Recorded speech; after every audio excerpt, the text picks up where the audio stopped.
Great. Beautiful. Okay, let's start over again, everybody. Welcome to the Alternative Voting Methods Statewide Task Force for the League of Women Voters of Colorado. And this is our agenda for today, November 18th, 2024. We have a guest speaker today, Sam Chang, and then some action items to follow up on. The math problem we talked about last week that we last month that we didn't get to, and then we'll talk about November 5th results. The league is dedicated to a harassment-free environment. We want productive dialogue. All of you signed a statement that you would be good participants.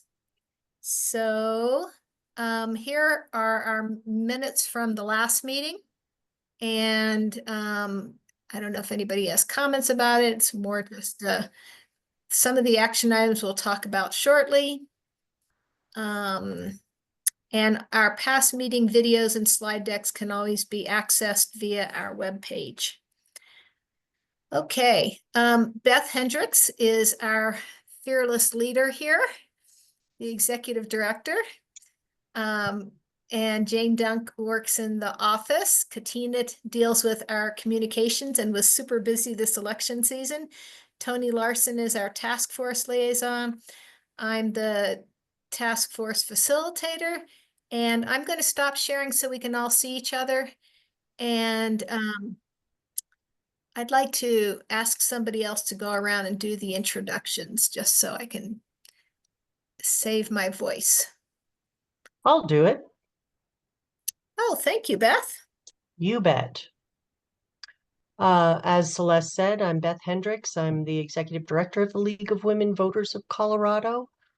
Celeste introduced herself. I think I'm going to leave the speaker for last. So Chris Baum. Let me unmute. Yeah, I'm Chris Baum, and I'm approval voting party member, and I was the candidate for CD8, and I got 5,700 votes, which I think means that there are 5,700 people who had made mistakes on their ballot somewhere or another. But it could have been very unfortunate, I thought, because I could have been a spoiler. But if I was a spoiler, then it would have proved the value of approval voting. It turned out I wasn't a spoiler, even though the margin was pretty close.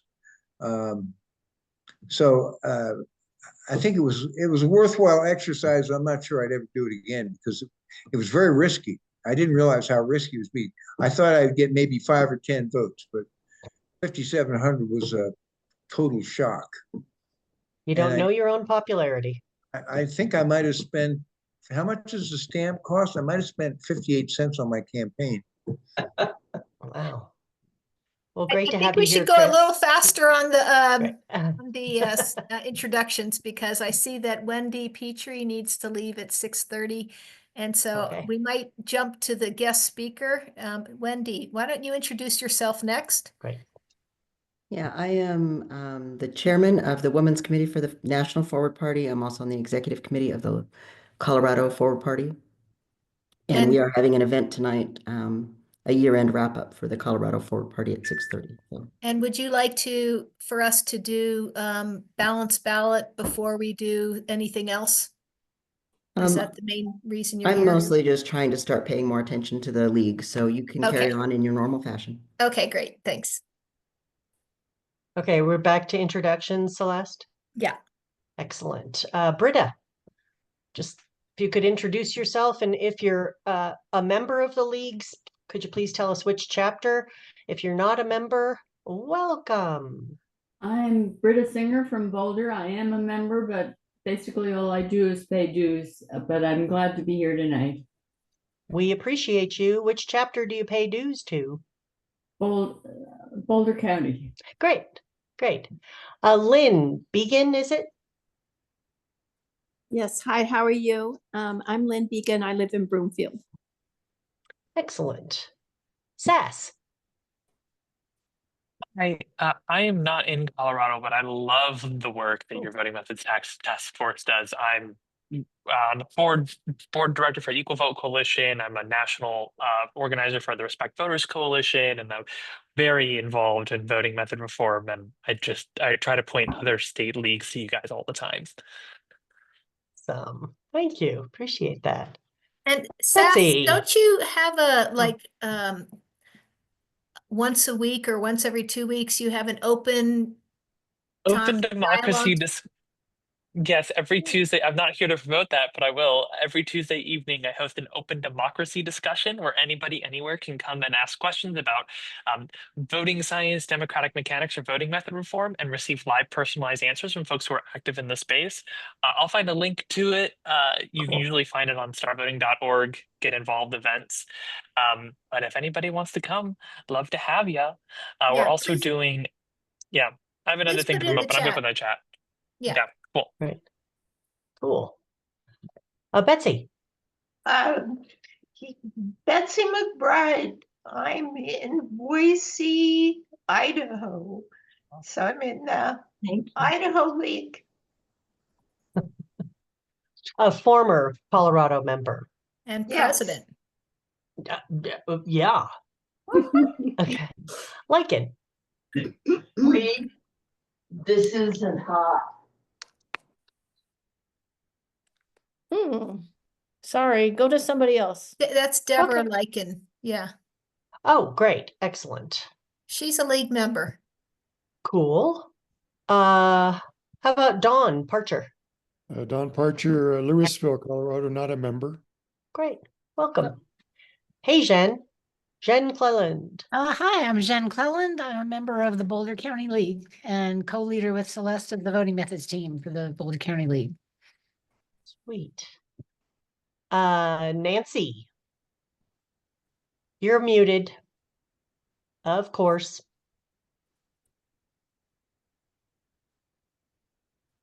Doesn't want to. Nancy Ball, League of Women Voters of the Uncompahgre Valley on the Western Slope. Jesse. Hi, Jesse Cuman, and I'm in Boulder. I'm not a member. I have a little group, Best Democracy, and work on proportional representation, and glad to be invited. Thank you. Excellent. Welcome. Tony. Tony Larson, League of Women Voters of Denver. And another past president. Mark. Hi. Hi. Hi, I'm Mark Parsons. I'm with the Boulder County League on the voting methods team with Celeste and Jen. Excellent. Neil.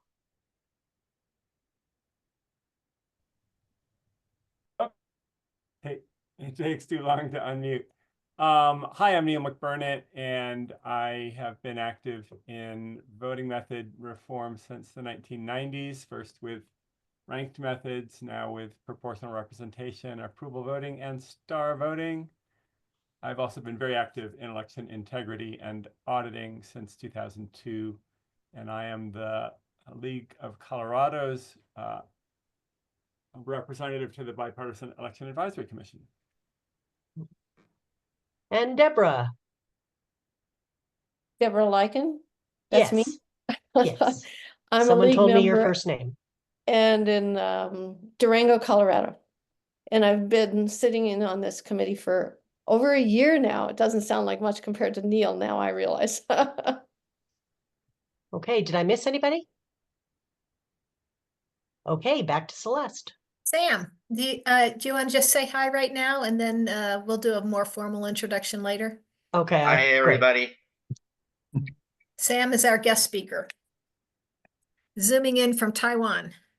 Okay. Cool. I will go ahead and Sass, thank you for mentioning the National Volunteer Rally this Friday. I meant to include that on upcoming events and I forgot to do that. So my apologies on that. Maybe I can do that before Ooh. Okay, so there's Tony Larson's name and Beth Hendricks' name. Okay. So some upcoming events, this is where I forgot to include the volunteer rally this Friday. So there's a movie called Counted Out by directed by Vicky Abeles, something like Abeles, about the importance of math literacy in today's world, and it gives some concrete examples of math's impact on democracy and justice. Our state league is talking about possibly offering a virtual screening, and meanwhile, LWV, Boulder County, and Larimer County are planning some in-person screenings. So we'll certainly announce that, but just a heads up. And then December 15th, the 15th of every month, except 2 months in the summer, Fair Vote Canada has a PR 101 webinar, half-hour presentation, and then question and answer. So sometimes people come to this group and they don't have an idea what proportional representation is, or they want to find out more, and that's a great time to ask your questions. We just had an election, and I just wanted to give you an update on some of the campaign. We have a whole section later in the agenda about the whole election result status. But you may have seen that Senator Michael Bennet from Colorado wrote a statement opposing Prop 131. It's at that link. And since our October meeting, Neil McBurnett and I penned a rebuttal, and the League of Women Voters of Colorado approved putting it under their name. You can read it at lwvcolorado.org, task forces, alt voting methods. And I have been quite disappointed with the misinformation in both the pro and the con Prop 131 campaigns. And to me, that just means that the league's accurate information is more needed than ever. So just wanted to make that point. I can put this, I can't do it right now. Anyway, okay. The next meeting date is December 16th. And back to the rest of our agenda now. We'll talk about some action items that are left over from the last meeting. So Neil, do you want to talk about creating an online proportional approval voting election?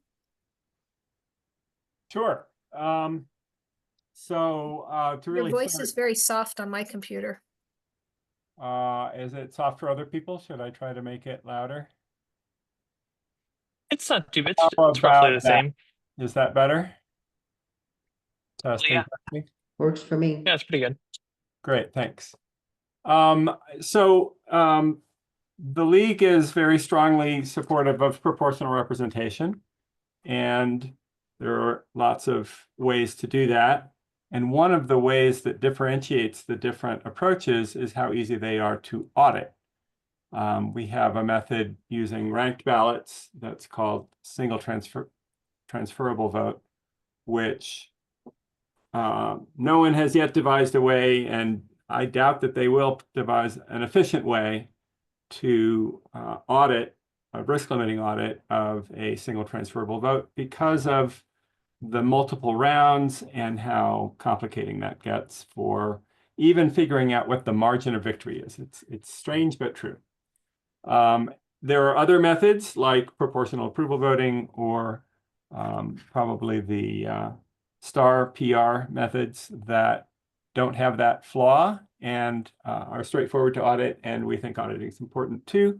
So that is one motivation for proportional approval voting as a way of getting proportional representation. I have written code since many years that implements it, and it's free and open source. But what we don't have is a way for a group like the League of Women Voters at a national convention, for example, just last June, to easily run an online election and show the tabulated results in one convenient piece of software. So we have several different bodies of software out there that implement online elections, which, by the way, are too risky for big, important government elections, but they're really what we have available for virtual methods for much less important national conventions. And for example, Star Voting has an online tool that includes many different methods, and I think we have a request in for that body of software to implement proportional approval voting.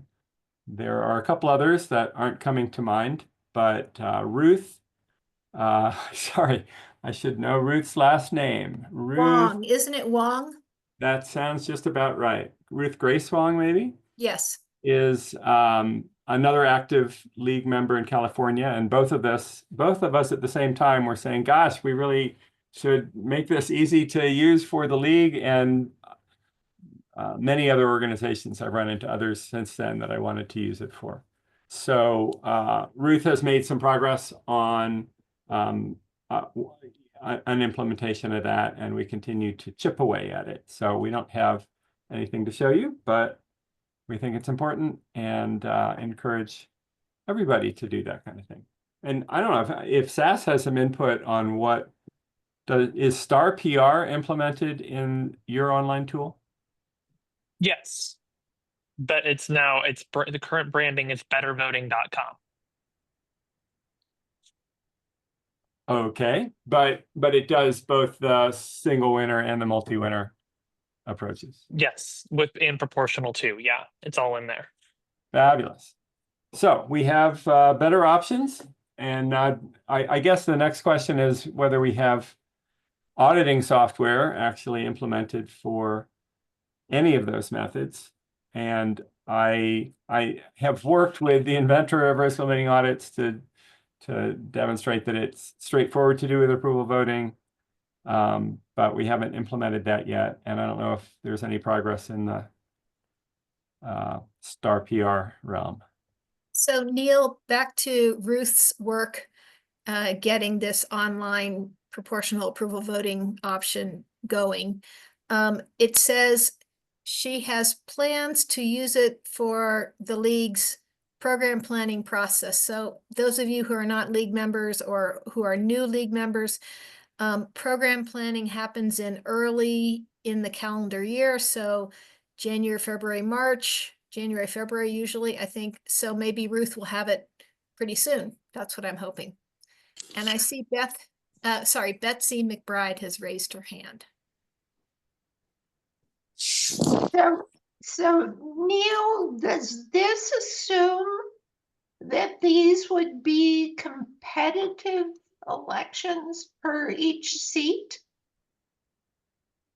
Well, if you don't have a competitive election, then it's nice to make sure that somebody wants the candidates that have been recommended, but you don't really care about voting methods. But in the June election, it was a competitive Neil, election.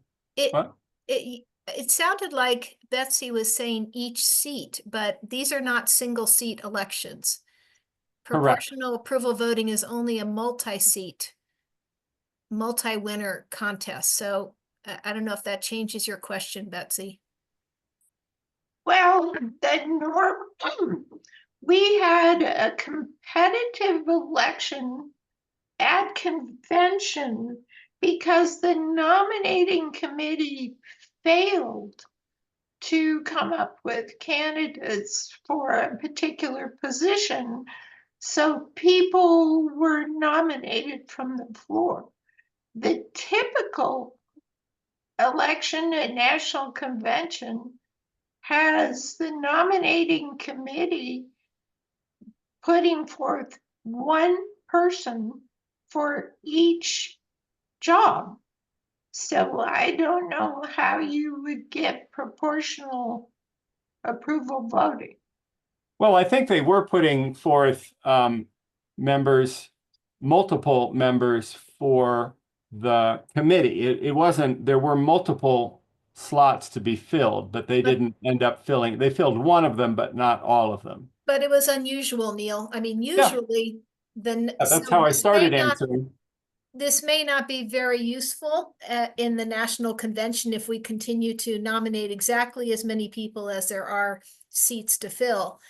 But You know, I'll Yeah. continue to say that in my mind, that is not a good approach. I mean, I know that maybe it's just a sad truth that it's hard to find anyone who wants to do some of these jobs, but surely a democracy is better off when the people are actually providing input on, you know, the members, the voters, the eligible voters on membership. So, you know, I would promote proportional approval voting and elections in which people learned about multiple candidates. And, you know, obviously that may or may not work for any particular election in the league. But I've seen it in other national organizations where I really think they need to have competitive elections because there's controversy and we want to know what the members prioritize. So anyway, I think you understand. Thank you. I think we should try to move on so that we have enough time for our guest speaker and the rest of the agenda. So unless there's a burning question, I'm going to go on to action item number 2. This was to write a letter to the General Assembly. That means the Colorado legislature, to ask them to pass enabling legislation for more voting methods. Right now in Colorado, the county clerks will conduct elections for plurality and for instant runoff voting. So single winner plurality, multi-winner plurality, and instant runoff voting, and that's it. Even though our statute authorizes the proportional ranked voting method, single transferable vote that Neil mentioned. This action item is not complete. We kind of dropped the ball on this, but it's not too late to work on it. It will eventually need state league board approval, or it might need action in the Legislative Action Committee, the lobbyist team approval. It might not need the board approval. Anyway,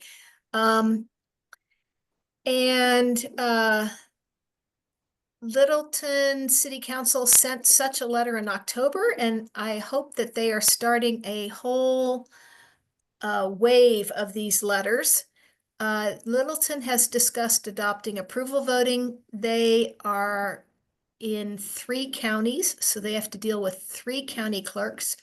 Approval voting is so easy that if the county clerks had the will, they could adopt it today and run the election next time we have an election.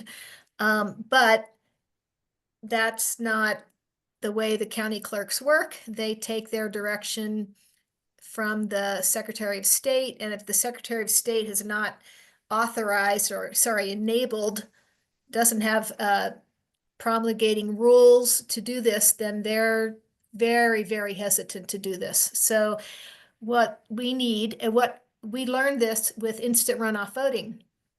The city of Boulder adopted instant runoff voting, but the county clerk said, I don't have to run that election until we passed a bill that required the Secretary of State to promulgate the rules, and it's in the process of being implemented right now. Single county cities can have the county clerk run their instant runoff voting elections. But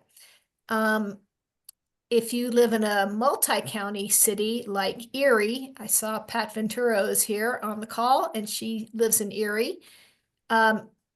The county clerks will not do that election yet. There's still another year or 2 before the legislation requires that. So it seems a shame that we have this proportional RCV method in statute, and we can't have an election using it that's run by the county clerks. If the city wanted to do all their counting themselves, they could, but cities tend to want to leave that to the county clerks. There is some momentum. A Longmont RCV group spoke to Longmont City Council about adopting STV. RCV for Colorado says, according to their newsletter, that they're working toward enabling legislation for STV, and perhaps we could ally with them. That seems like it would be a good use of resources to combine forces. Today, Sam Chang is going to talk about balanced ballots. I mean, maybe we want enabling legislation for that too. So there's, I don't think it'll be that hard to write a letter, but we just need to sit down and do it. So hopefully we're all over the recent election and we can get this done for the next meeting. Any questions on this? I have a question. What's the name of the Longmont group? It was John Lemke sent me an email in response to the meeting announcement saying that they spoke, I think it was last week, to the Longmont City Council during public comment, I'm guessing. So I asked him to let me know what they said, and he hasn't responded to me. I spoke to the Boulder City Council the Thursday, not last week, the week before, asking them to send a letter and asking them to have a proportional representation study session. And I sent him what I had said. I was speaking as an individual, but I didn't hear back from him. What is the name of John Lunsky's group? I think he just called it Longmont RCV. His name is spelled Lembke, I think. Okay. Thank you. And I think he's That's with the correct. Forward Party. Yeah, I put my email in the chat. If you want to write to me, I can get something to him. Okay. That's Wendy, right? Thank you, Wendy. Okay, let's move on to their third action item. Neil asked this question last time. Since Prop 131 talks about a primary and a general, and there was a Senate bill that was going to delay implementation of the instant runoff voting that's used in the general election, does that mean that the all candidate top four primary would take effect if Prop 131 passed all by itself, and then they just choose one, I guess, in the general election?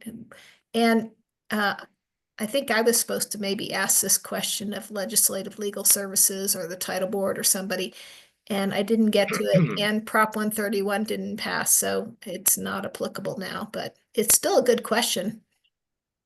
I'm curious, but maybe Tony, you can ask that question next time you see the Prop 131 folks. Anything else on action item number 3? Okay, it's time for Sam to talk to us about balanced ballot. And here's a little background about Sam. He's the secretary and co-founder of Balanced Ballot Alliance, a 501c3 organization dedicated to improve democracy. He's organized ballot measures in Taiwan and in El Cerrito, California. He got online petition collection system implemented in Taipei City, the capital of Taiwan. And he sponsored several election surveys, and he's spoken at multiple international democracy forums. So, Sam, I'm going to stop sharing and let you start sharing. Okay, Not I'm going to share my screen.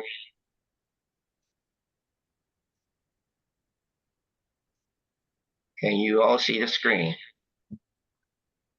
It's small because you don't have the Right, I'm gonna. Okay, present mode, yeah. Is that coming out okay? Perfect. Thank you very much. I hope you can all hear me well. It's an honor to speak to all these experienced election reformers. And I noted Jesse Kuman. I think this is the first time I meet him online, but I've been following him on his Facebook. What I hope to do today is just explain what balanced ballot is and why it is important. It's a very, very simple idea. What we propose is that we each as a voter should have the choice to vote against the candidate that we don't like. And if you vote against, your vote will be counted as -1. It's important that each voter still has only one vote for one seat that's to be filled.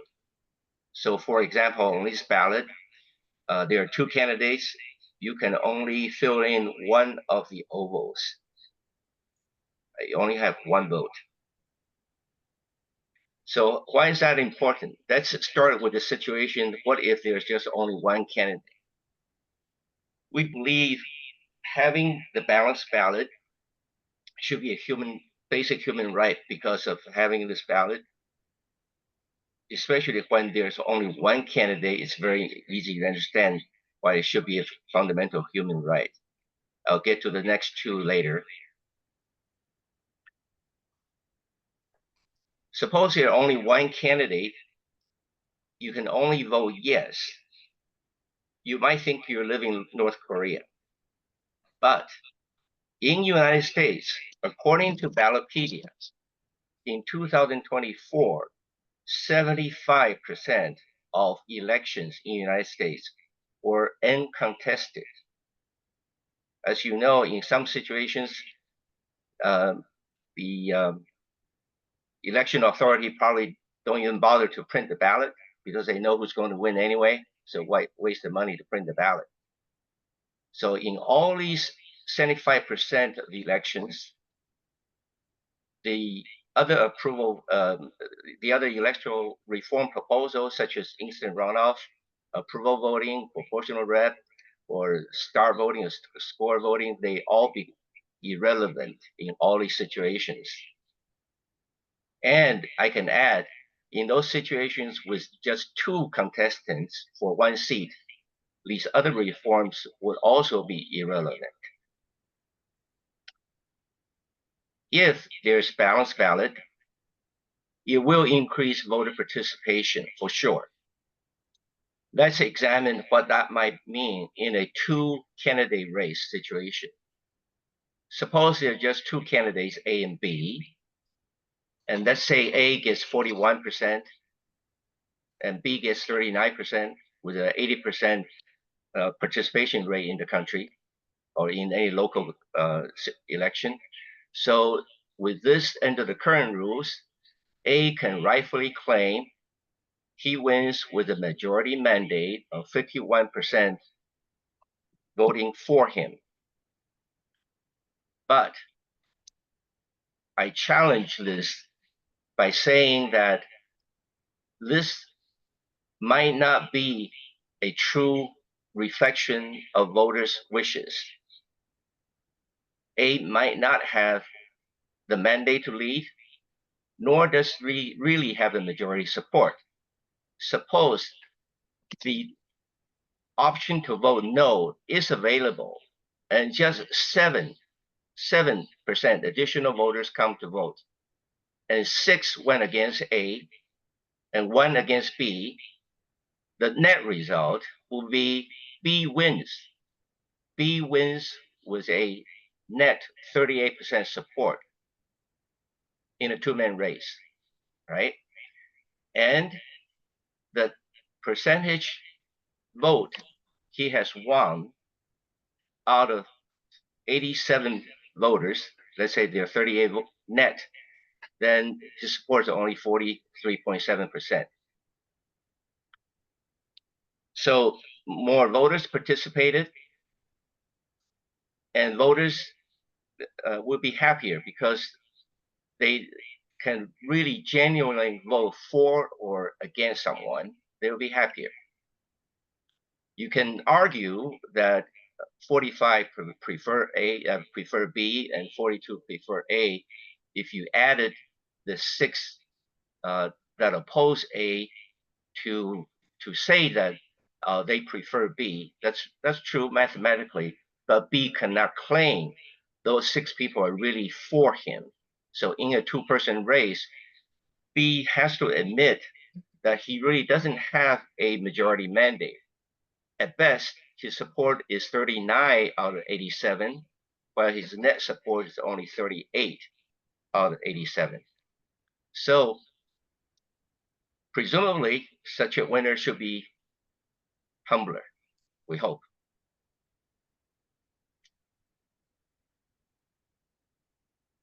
This is an actual case. In Boston City Council race, you can Google this, and I'll provide the slides. I think Celeste hasn't, she can share with everybody. In the Boston City Council race, it was decided just by 1 vote difference. Just 1 vote difference. So we can obviously argue that if just 2 additional voters came in and they can vote against the winner, someone else would have won. And that would have been a more democratic outcome because it's more voters voting. And that should have been the more correct outcome if that really happens. So under the current rules, we can say the wrong person might have been elected into office. So that's theoretical. What is the actual research? I just want to share with everybody an actual polling research we had done with the Rand Corporation in the 2016 presidential race between Trump and Clinton. And we have done more research since then for the Biden versus Trump research, and also the most recent one. If we have time, I'll share those as well. But let's look at this one first, because it was very extensive. The margin of error is supposed to be only 1.7%. So this is what the normal voting result might be in that race, Clinton ahead of Trump. But the number that we are most interested in is the bottom number, the number of people who express they will not vote under the current rules. And this number, 16.7%, changes to 9.5% when the no option is available. So that's a 7% difference in participation. What does that 7% mean? In the United States, that would have meant 16 million additional voters voting. I am not aware of any other reform proposal that can show as dramatic an impact on voter participation. I challenge anyone to show a better number than this. So, and in the previous slide, I showed Trump would have received more against votes than for votes. He wouldn't have won the last election, not the last one, the 2016 presidential election, if the no vote were available. So we believe having this choice will also reduce the influence of extremists, because each person still has only 1 vote. So if you are a loyal partisan voter, you are going to vote yes for your party nominee. By definition, if you're a loyal partisan voter, you're going to vote for your party nominee. So who's going to vote no? It's the middle electorate, the independents. And since you have only 1 vote, if you choose to vote no as an independent, you're going to vote against the extremist, the worst candidate. And this is why this will reduce extreme rhetoric, because in any tight race, any increase in participation can change the outcome. And this extra participation comes from the middle. That's why people will change. And society will become more harmonious internally, less likely to war against the neighbors. So this will improve the prospect for world peace, we hope. And this is our vision. We do not advocate that people should vote no, but rather should have the choice to do so. And we hope having this choice can weed out the bad politicians So eventually we wouldn't need to exercise the choice and just, pick the better person with a yes vote. The idea has been spreading in multiple countries. I attended a lot of international forums. So there are something like 19 to 20 countries have people working on this idea. It was reported in a San Francisco Chronicle and selected as one of the 5 best ideas of the day by the Aspen Institute. And in terms of trying to get it implemented, I've been working in El Cerrito. I'm a registered voter there. For El Cerrito, it's a small town. It can set its own election rules as a charter city. It has laws governing citizen initiatives, and it only needs 2,600 signatures to qualify to put the issue on the ballot. So I've been working on that. And I hope everybody who likes the idea can join us on Balanced Ballot Alliance on our website. If you like this idea, want to organize in your local group, I will be happy to provide whatever support you might need. And we need help in person, in money, just like everybody else. If you have an election in your district, I would recommend you ask the pollster to conduct polls to include the option to vote no. I'm talking to a lot of veterans, so I don't need to tell you how to do this in your district. Thank you. So this, to summarize why we need balanced ballot, we believe having the choice to say no should be a basic right. It will increase voter participation for sure. We have done a lot of research to show that. And we believe it also reduce extremism.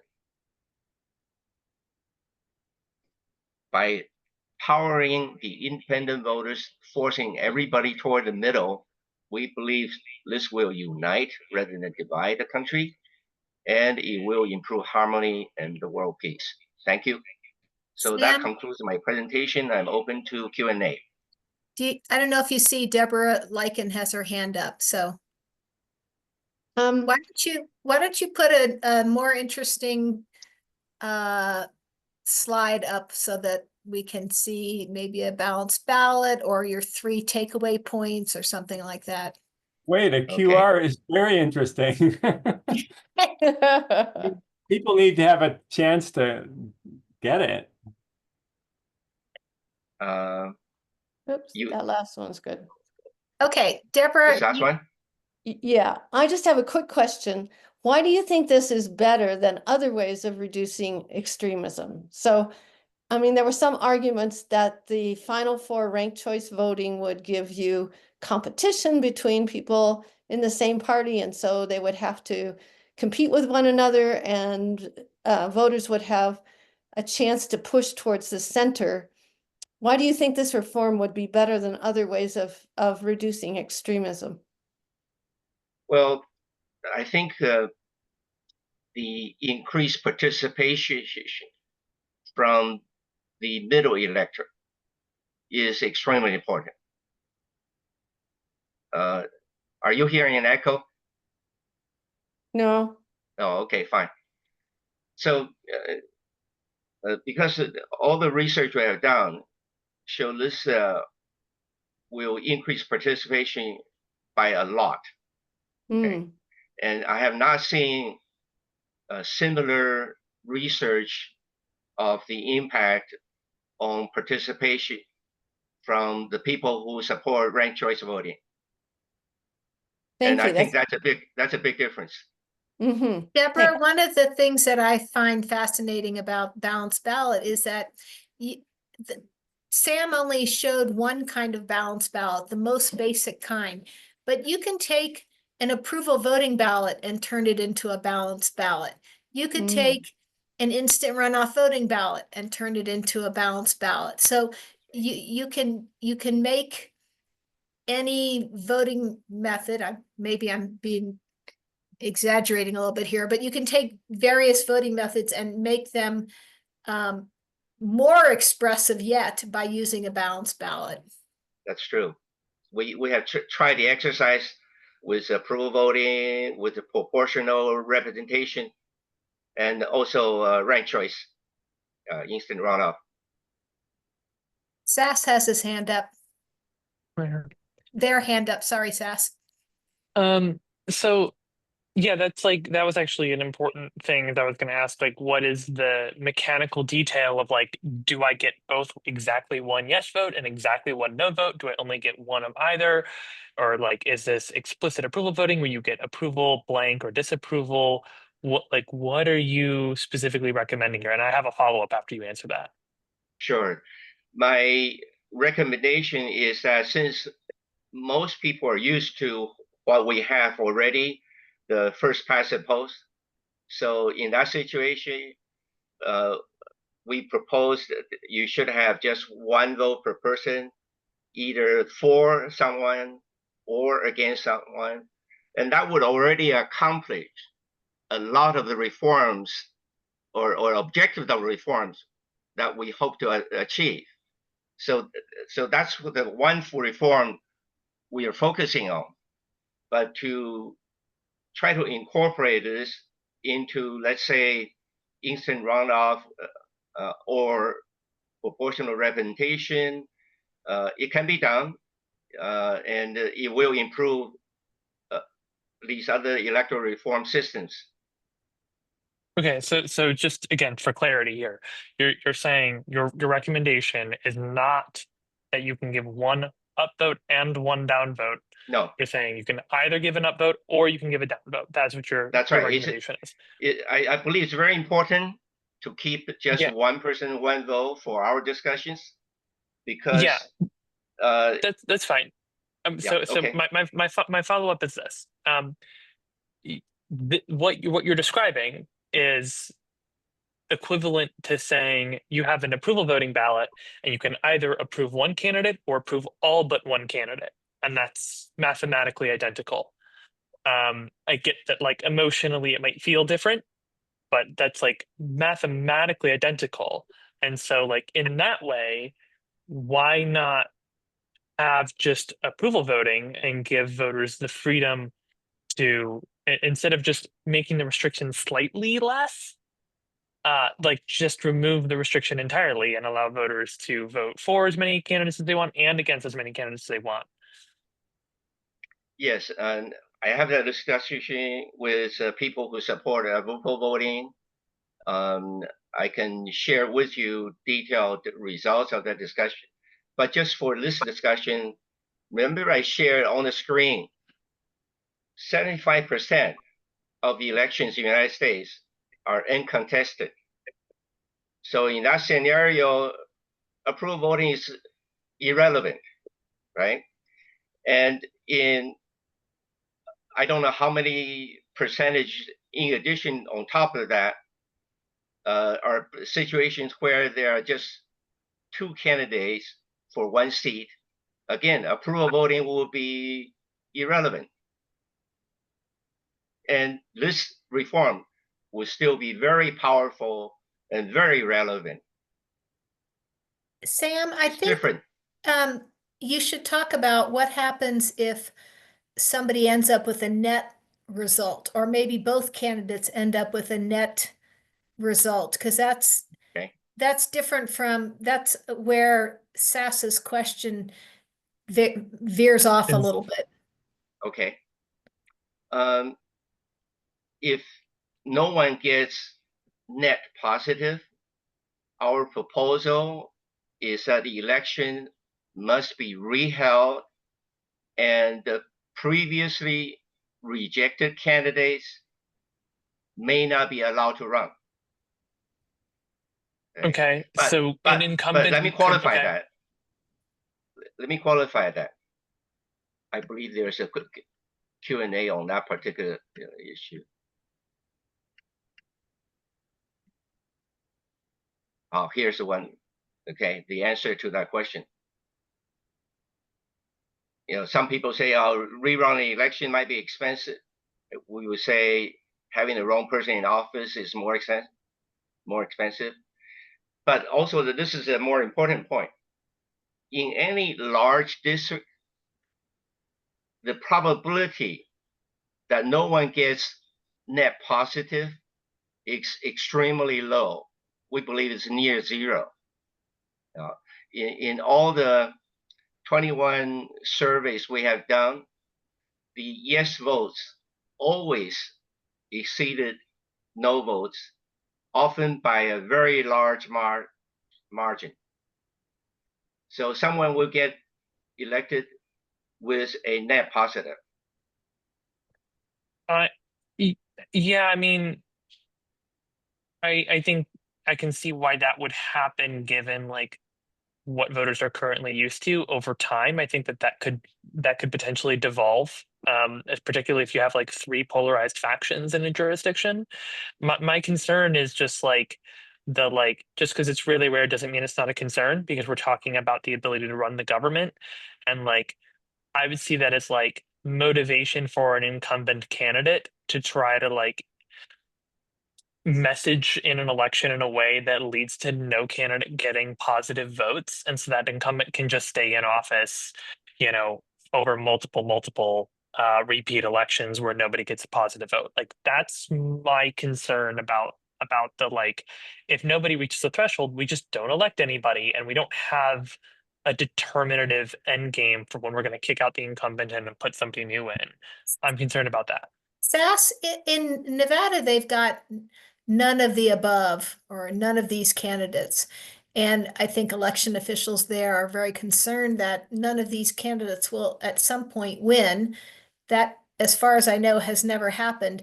But even if that happened, I think that the incumbent's term would end and it just wouldn't be filled until I guess they'd hold another election. I don't know if there's anybody here who knows better. That feels really problematic for an executive seat. Right, Saz, I think your concern actually speaks to why we need this. Remember, I showed the data that 75% of elections here are already uncontested. There's no other reform than what we propose that can change that in a more powerful way. I disagree. I think that eliminating vote splitting has a domino effect that leads to both more candidate participation and more voter participation, with the reduction in polarization over time. But I don't want to continue to hog the conversation. I want to let others go. So I would love to talk with you more about this. Same if you ever want to come on one of my democracy discussions or send me an email or something, I'll throw one of my many emails in the chat for you. Sure. Betsy, you have a question or you have your hand up? If one of our goals is to move away from strategic voting, would we be asking voters, and just think about the last presidential election a couple weeks ago, to try to figure out if they should vote for someone or against someone? And how would the average voter figure that out? I'd like to answer that question. First of all, I think that the league is in favor of more expressive voter experiences. And the option of voting sincerely rather than strategically.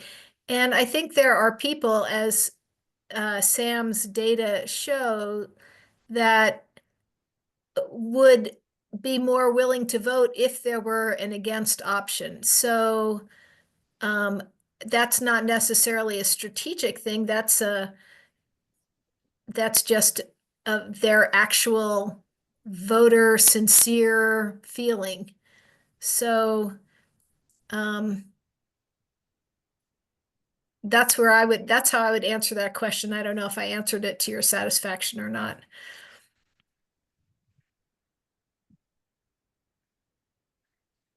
I guess we'll go to Neil. Yeah, thank you. And thank you for the interesting presentation, in particular about this question of uncontested. I think in some sense, certainly if we could get North Korea to approve it, that would make a difference in the world. but it'd be nice to know what fraction of people really don't like the one candidate on the ballot in 75% of contests. But it sounds like your data suggests that it would rarely or never make a difference because the net approval is always positive. And if that's the case, is that really a meaningful argument versus what Sass was pointing out, which is that you would certainly have far more options just with approval voting for expressing yourself. And if you use approval voting with an up or down, I guess that would pretty much, maybe Sass has thought about this, be mathematically equivalent to a score voting with really any three options, 0, 1, 2, or whatever. And thus, similar to score voting, not as expressive, maybe less ballot space. Anyway, talk some more about, I mean, would you oppose using approval voting with yes or no for each candidate? Or, because I think some of us would think that would be a yet better option than what you've got. You're welcome to join a group that Celeste has also indicated the desire to participate. We have a group in the formation stage to discuss that very topic. There are people who support the idea of having the ability to vote no, who prefer to adopt it as in a approval voting kind of format. So you can vote yes or no on everybody. I prefer not to do that. I prefer to stick with just one vote per person for one seat. And I'll just follow on that you've now given more ways to spoil your ballot, because people will be confused, and many people will probably want to vote both for and against, or I don't know. So, and it takes up ballot space. It takes up more ballot space to do this than it would to move to approval voting, which again allows people to express exactly the same opinion. And in terms of the uncontested contests, as Celeste helpfully pointed out, your threshold requirement would also allow a candidate to fail if you interpreted no vote at all as a no vote.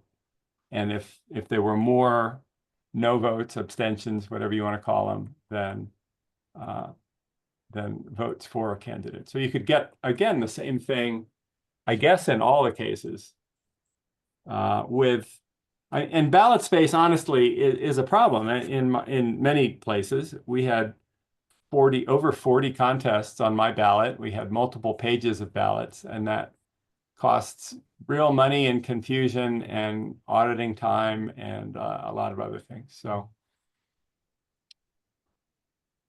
yeah, you mentioned two things. One is ballot space.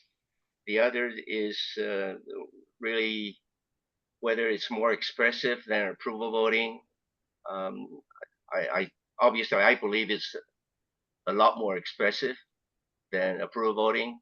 A no is very different from a yes. In terms of ballot space, I'll just jump to a slide to show the judicial retention ballot. Okay, this on the left side is a Colorado judicial retention ballot that Celeste sent me. On the right side is a California judicial retention ballot. As you can see, this doesn't really pose a problem in terms of ballot design. The Dominion machines already allow this for judicial retention ballots. We just need to apply to every candidate. Well, it's good to point out that Dominion supports it for a single retention kind of vote, but I doubt that Dominion supports it for, and that's actually a concrete question, but what voting systems support it? And in any case where there's a competitive election or even a single election, you would need another column of yes and no or something like that. It would take up more space. So what systems support it? I don't know specifically in terms of the companies that operate in the United States in the working on the election machines and so forth. I've only spoken to one representative of Dominion because I focus on working in this small town in California. I cannot say they support it because we don't have a ballot measure approved yet. They will address this issue only after the ballot measure is approved.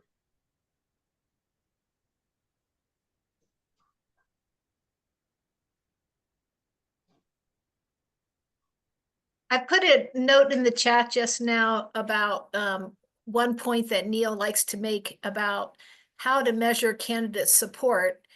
You're presenting here, Sam, another way to measure candidate support by measuring the net support.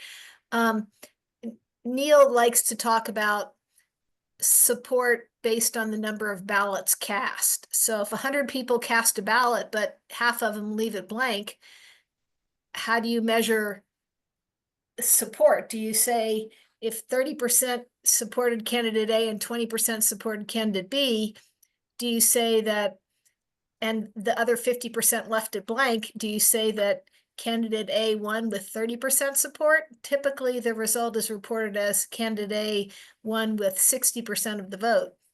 So this is an issue we've liked to talk about, but thanks, Neil, for bringing it to our attention. Thank you. That's why I showed the Rand Corp survey result, right? For 2016. Essentially, that's a 2% raise, right?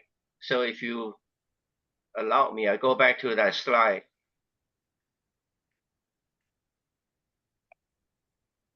I think we should move on a little bit, and I want to let Jesse ask his question. Okay. Sure. So go ahead, Jesse. I'm still not clear. You mentioned that this can be applied to proportional systems as well. Yes. How exactly would that work? Okay, that's a very good question. I have a slide for for that. instance, with a party list or with single transferable vote. Right. I have a slide to just how this might be applied in a proportional representation where people worry about parliamentary representation, right? So let's say in a two major party scenario, in this case, A gets 34%, and A would win 51% of the seats, right? Suppose there are 100 seats in parliament. So A would get 51 seats and B will get 48%. Looks That's like under 99 seats. Right, because there's one seat, depending on how you allocate, the rounded up number or rounded down number. I mean, that can be, figured out in legislation how to work with that. But this is how I would propose that you allocate the seats, based on the percentage margin difference between A and B. Jesse, are you getting this? Right? I'm saying in this scenario, A gets 51 seats and B gets 48, because that represents Really? the 3% margin between A and B. So that's a fair allocation. Yeah. Okay. Yeah. So that's how under would- the current. what would the ballot look like? But what if we include negative vote in the election, right? And let's say with negative vote, 4 went against A, 1 against B. So we have more participation. The net result, however, is now B has a net 31 positive versus A of net 30. So the political party that B should have control of the parliament. But how much control is the issue? Then I would say the relative difference between B and A will be the basis of an allocation. In this case, the difference is 1.4% margin for B. Therefore, the seats should be allocated 50 to 49 with a 1% margin in favor of B. This is how you incorporate it in a proportional representation scenario as an example.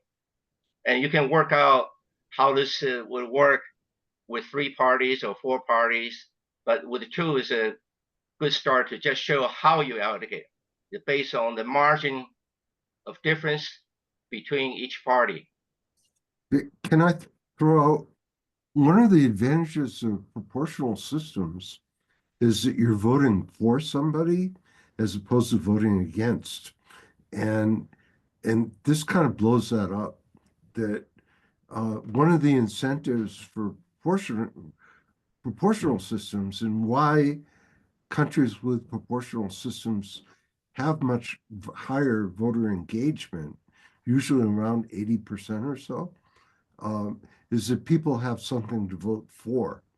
And this kind of, I'm just wondering, is there a way to still vote for someone in a proportional system and then vote against the worst possible candidate? Well, that's what I'm proposing, right? You That know, would be Israel. That would be Israel, two votes. yeah. Let me give you an actual example. Actually, in Latvia, the parliamentary seats are allocated based on the party vote, but on the ballot itself, it will list out all the party nominees.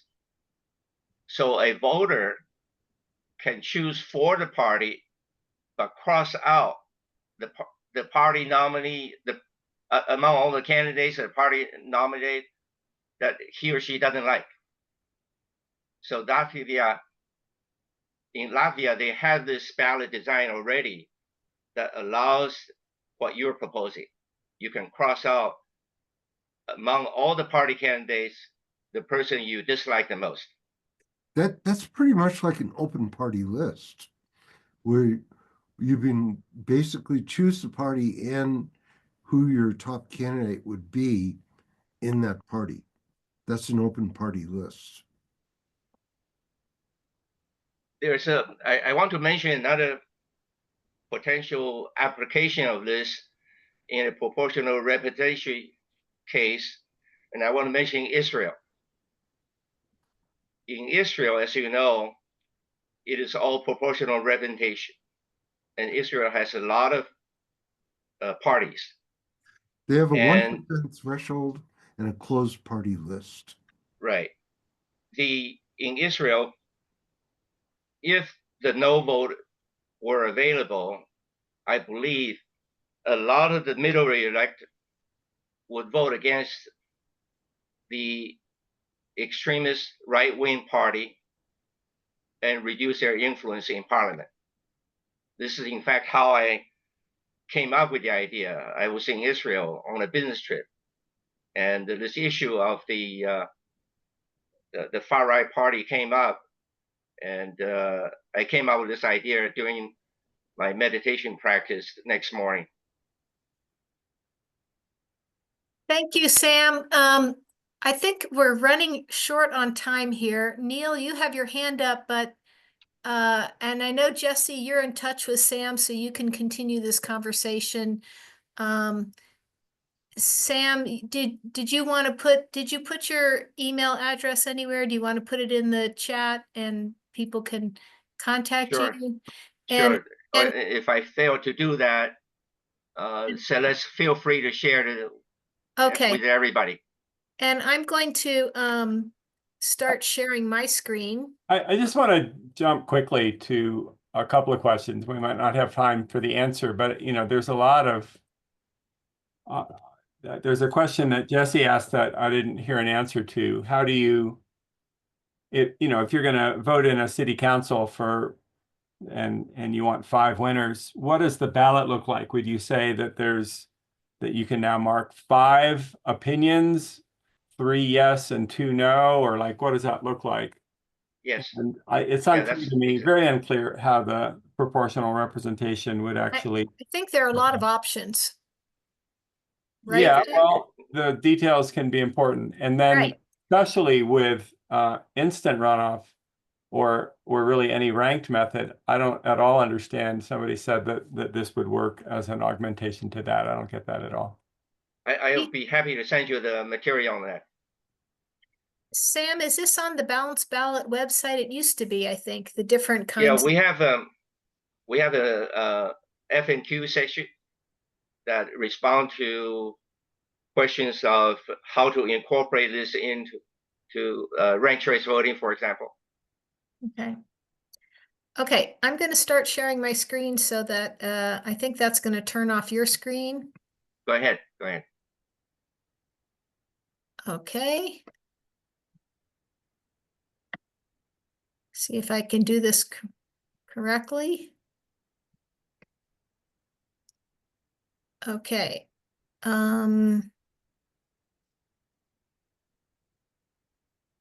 Okay, here we are. So last month we talked about Ismar Volick's presidential election math problem.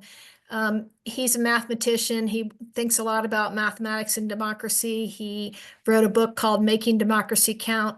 I think it came out basically from a course he teaches at Wellesley College about math and democracy. And the question is, how many votes must a presidential candidate receive in order to win the presidential election? And this is a math question, so you're supposed to think like a mathematician. And does anybody want to venture their thoughts or an answer, or do we want to come back to this at the end, or do you want me to tell you the answer, or what? I figured out a way to win the presidential election with 100,000 votes in one state and winning over 50 U.S. House representatives. You're not thinking enough like a mathematician. It's less than 100,000, but you have control over voter turnout. That's the key. Then it's 20. It's like 26, or it's just absurdly low number. It's an absurdly low number. It is 12. 12. Yeah, that sounds about right. The way right. it works is in California, one person comes out and votes for candidate X, and nobody shows up to vote for any of the other candidates. And so that candidate X gets all 54 electoral college votes. Same thing happens in Texas, Florida, New York, Pennsylvania. The top 11 states and then any other state will get you over 270. This is not realistic, of course, but it's an interesting exercise. And then, candidate X might not get any votes in Colorado, and candidate Y might get 2 million votes, but it's only the electoral college votes that matter. And these 11 states are all winner take all states. And even if one of the other states is Maine or Nebraska, and you win the state, but you lose one of the congressional districts, that would be enough to take you. So anyway, we don't have very much time left, but if somebody has a question on this, we can discuss it. Otherwise, I'll move on to the last item on our agenda. Okay, talking about the election results, in particular, the results about adopting and using electoral systems. I don't have on here things like Maine passed a very serious campaign finance reform to get rid of dark money. And I forgot to include Portland because I was running late, but let's talk about what is on here. So Colorado was one of the final N states. We had final four voting with a all candidate primary and choose one. The top four go on to an instant runoff voting general that was defeated like 45-55 or so. Idaho had the same ballot measure. Basically, that was defeated with 70% or so against. And I know Betsy worked as a league member, worked on educating people about that. And they called it an open primary system because they found that that was the popular part of the measure. Nevada had question 3, which was final 5 voting. This was the second time it was on the ballot. It passed the last time, but their laws or constitution say that these initiatives have to pass twice in order for them to take effect. So that will not be taking effect. Arizona had Prop Do you 1. know how it did last time? It passed. I don't know how much, by how much. Yeah. There was a 16-point swing. I know that much. Wow. Okay. Arizona had Prop 140, which was going to have the all candidate primary, and then I think it wasn't clear how many were moving on. I don't remember. Anyway, that was also defeated. Anyway, it says final N, but it was similar sort of idea. Then there was also repeal final 4 voting in Alaska, and right now the repeal has a slight edge, but they're still counting votes. We just got an update on that like 20 minutes ago. Yeah. It's now looking like it's not going to get repealed. It will definitely trigger a recount. We're at 99% reporting right now. There's less than 1,000 vote difference, but it has flipped back again to where the no on the repeal. Wow. Yeah, it's tight though. We're not at 100% reporting yet, but it's Okay, interesting.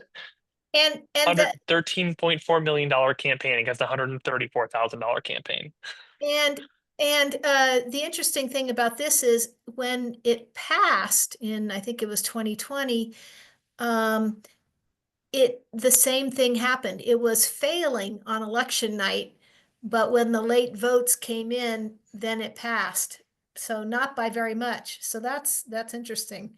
You can't count on anything in Alaska until all the votes are counted. And then Montana had a similar 2-part ballot measure where the first one would adopt a top 4 primary and the second one would require majority winner in the general. We can argue about what majority means, but anyway, that was also defeated. I don't know if anybody has questions or comments about final N voting with instant runoff voting in the general. Okay. I have a question, Celeste. Yes. A lot of these measures seem like they were drawn up by the same people. Is there one organization behind this, or is it all independent organizations all coming up with the same idea? I think they're all talking to each other. Unite America is one of the organizations that's working on these. Open Primaries is also working on these. Was Ken Theory involved with the Unite America? I think he's on the board of Unite America. So Tony might know better than I do, but I think that's correct. does anyone know? I think that one of the reasons Prop 131 failed is because people saw it as backed by big money, and they don't want big money in government, in elections. And so that's, it was hard to separate that out, but yeah.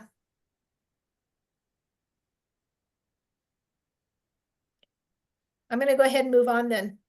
Thank you. Thank you, Jesse.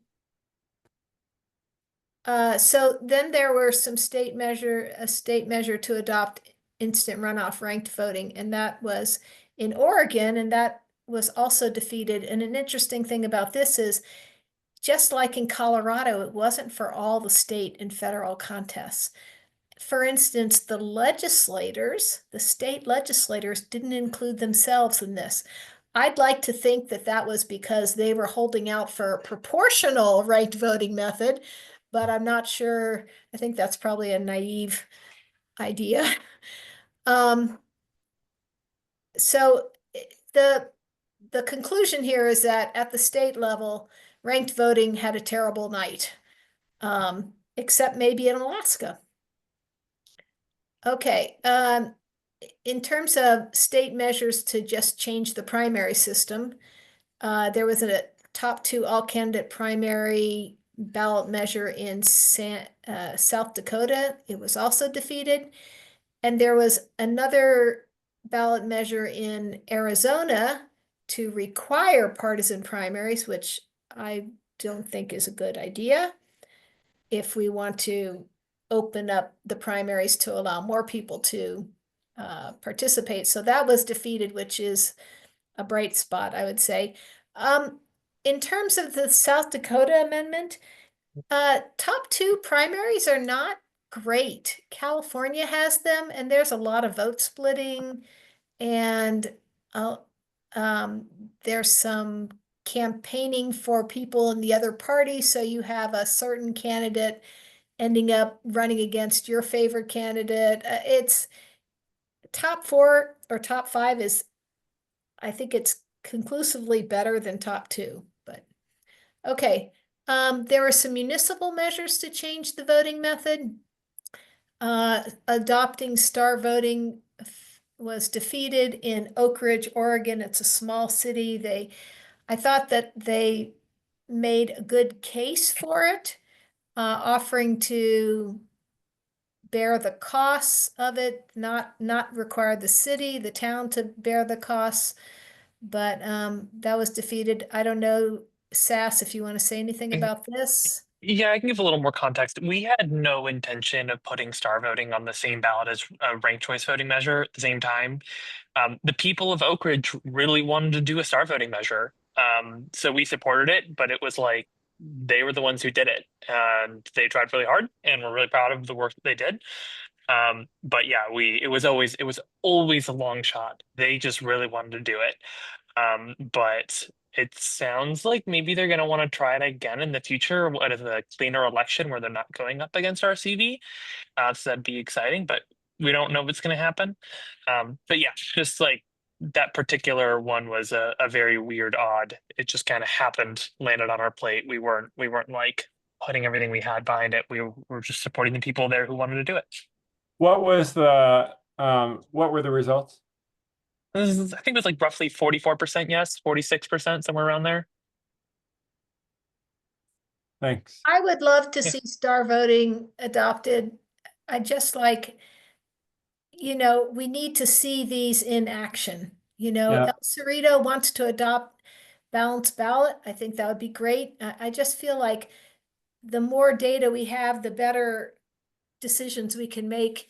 And also something that might work at the municipal level might not work at the state level, but it's good to try these out. You find out all these things you never thought about once you start actually using these. I mean, I do lots of voting exercises with audiences, and I have such admiration for election administrators.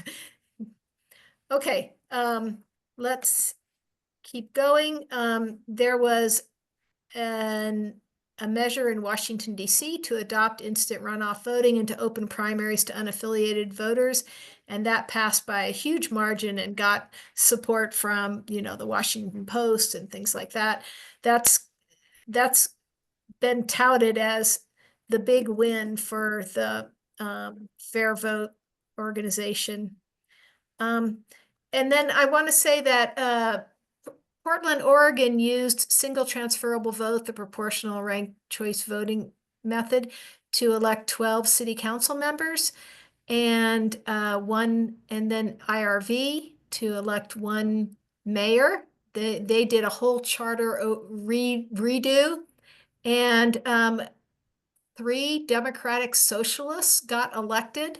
I don't know if they write their party label on there, but they're identified as Democratic Socialists, 1 each from 3 of the 4 districts. So, and then they divided the city up into 4 different districts, and one of the districts had not had representation for a long, long time. So now they have 3 people representing that district, which is good. There were some complaints against it, particularly by one guy who lost the election, but and there were probably too many candidates for voters to really process. There was an argument that 20% of the people didn't fill in the municipal election contests, and that means 80% did. So maybe that's okay. It was a long ballot. It had president, it had a bunch of other things. So I would say that it came out successful. If you look at the 4 3-winner districts, at the preliminary results, and the first set of preliminary results, the second set, the third set, they had the top 3 winners in the round 1. So you just look at your first choices. Those top 3 winners ended up being the top 3 winners in the final round of counting.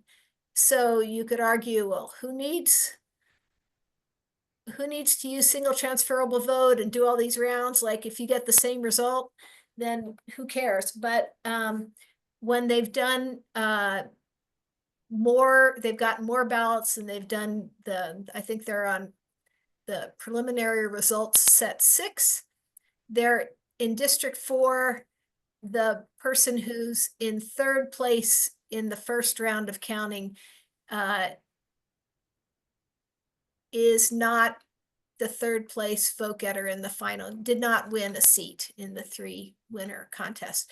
And I'm happy to say that that person never won the seat. So like, even before that person was the 4th place vote getter in the first round, and then jumped ahead, got a few more first place votes.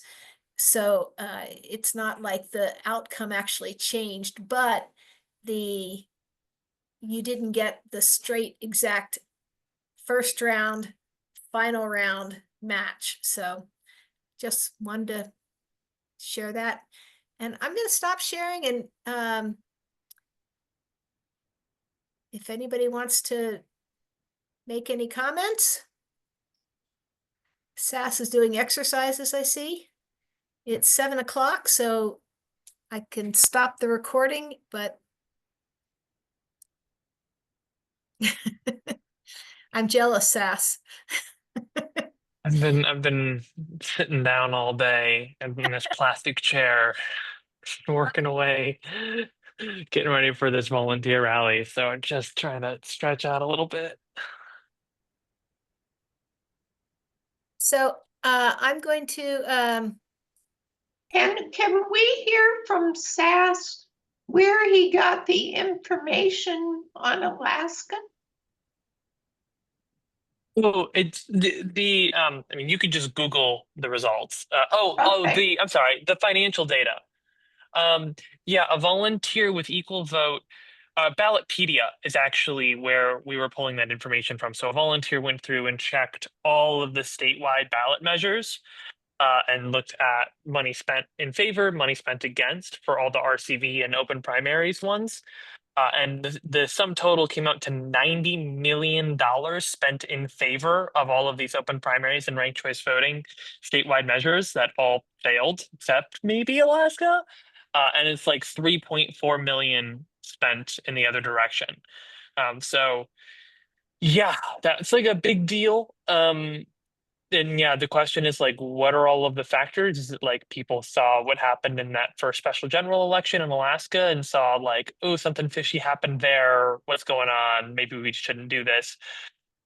Or is it like they saw the big money? Is it because they were run poorly? All the cities won, all the states lost, and maybe the state campaigns that have some insider knowledge, it's like they were just very consultant heavy and kind of blew off the local supporters and like took over in Nevada and didn't do things the way they did the last time, and like didn't message right. So it's like there's a lot of analysis to be done as to like what happened. But like definitely it's like the optics of it at the national level is like I think voters would see, anybody who's paid attention to it would see it as like this is a rejection of ranked choice voting. This is not what voters want. And I think we need to be very careful about like next steps and what we try to do going forward. So Because if we were Sass, just doing cities for RCV, that starts to look very partisan.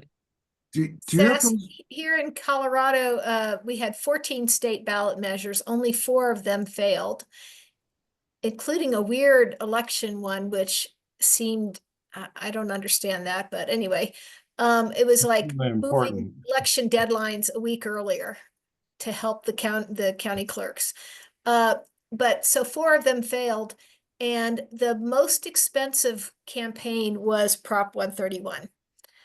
And yet it failed. And it was what they spent millions to try to pass it, and tens of thousands, maybe 100,000 to defeat it. Yeah. Defeat it. Sass, do you have that on your website?